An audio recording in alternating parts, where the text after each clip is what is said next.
$1.5 billion. That was the valuation of BuilderPoint AI, a London startup backed by Microsoft and one of the richest sovereign wealth funds on the planet. Their pitch? An artificial intelligence called Natasha that could build your app, quote, as easily as ordering pizza. Investors believed it. Microsoft believed it. The tech press believed it. There was just one problem. Behind the AI were roughly 700 human engineers in India doing the work by hand. This is the story of one of the most embarrassing collapses in tech history and the lessons hiding inside it. Let's get into it. Our story begins in 2016 in London. Two founders, Sachin Dev Duggal and Saurabh Dhut, launch a company called BuilderPoint AI. The idea sounds brilliant. Millions of small businesses need apps and websites, but they can't afford expensive development agencies, and they don't have technical teams. What if software could build software? What if a customer could simply describe what they want, and an AI assembles it from reusable building blocks? The timing was perfect. Automation was the buzzword of the decade, and investors were desperate to fund anything with AI in the name. The company later rebranded to BuilderPoint AI, and in 2018, they introduced their crown jewel, an AI assistant named Natasha. Natasha was marketed as revolutionary. The founder, who gave himself the official job title of, quote, Chief Wizard, claimed the AI could construct at least 80% of an app on its own, using its library of building blocks. Human engineers would just polish the final details. At one event, he claimed that at the peak of their technology, they would be building 77 apps per day. Customers would chat with Natasha, describe their dream app, and the machine would do the rest. It was a beautiful story, and the money followed. In March 2022, investors poured $100 million into the Series C round. Then came the big one. May 2023, a $250 million round led by the Qatar Investment Authority. Around the same time, Microsoft announced a partnership and an investment with plans to integrate Builder's technology into Azure.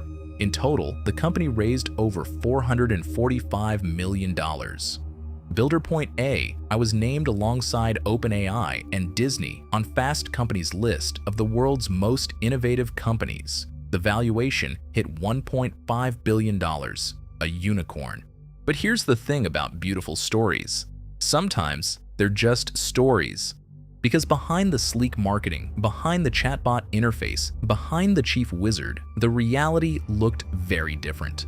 According to multiple investigations and former employees, the actual coding work, the real building of apps, was done manually by hundreds of human engineers, mostly based in India. Reports put the number at around 700 people. Natasha, the so-called autonomous AI, functioned mostly as a chatbot front end that collected customer requirements. Then humans took over and built the software the old-fashioned way. For 8 years, human labor was dressed up and sold as artificial intelligence. And here's the part that should make every investor uncomfortable. The warning signs were there early.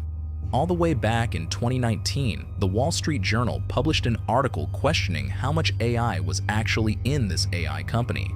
A former executive even filed a lawsuit accusing the company of misleading investors. And what happened? Nothing. The money kept flowing. The valuation kept climbing. Because during a gold rush, nobody wants to hear that the mine might be empty. Now, faking your AI would be bad enough. But according to investigators, the deception went deeper, into the numbers themselves. In April 2025, Bloomberg exposed what's called a round-tripping scheme between BuilderPoint AI and an Indian social media company called Verse Innovation. Here's how round-tripping allegedly worked. From 2021 to 2024, the two companies reportedly exchanged nearly identical invoices, millions of dollars flowing back and forth for services that were never actually delivered. Money goes out, money comes back in, and on paper, it looks like revenue. According to the reports, this artificially inflated Builder's revenue by up to 300%. Versi, for the record, has denied these allegations completely, calling them baseless. But the numbers tell their own story.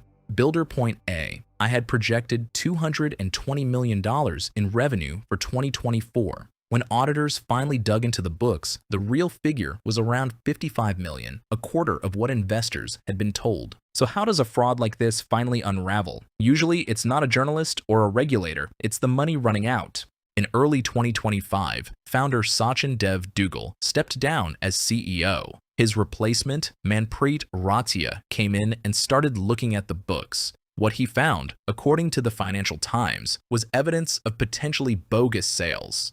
Revenue figures from the previous years had to be restated to just a fraction of what was originally reported. Then came the killing blow. In May 2025, a lender called Viola Credit seized $37 million directly from the company's accounts. For a company already burning cash, that was fatal. BuilderPoint AI reportedly owed more than $80 million to Amazon Web Services and around $20 million to Microsoft Azure. The infrastructure bills for pretending to be an AI company ironically helped kill the company.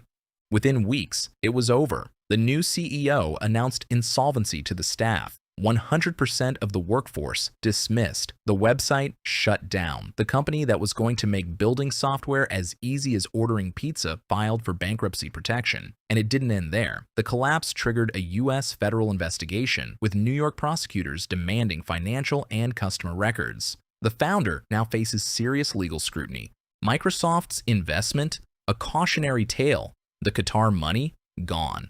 The $1.5 billion valuation, zero. So what can we actually learn from this? Because this isn't just a story about one bad company. It's a story about an entire industry's blind spot. Let me give you 4 lessons. Lesson 1. Hype is not due diligence.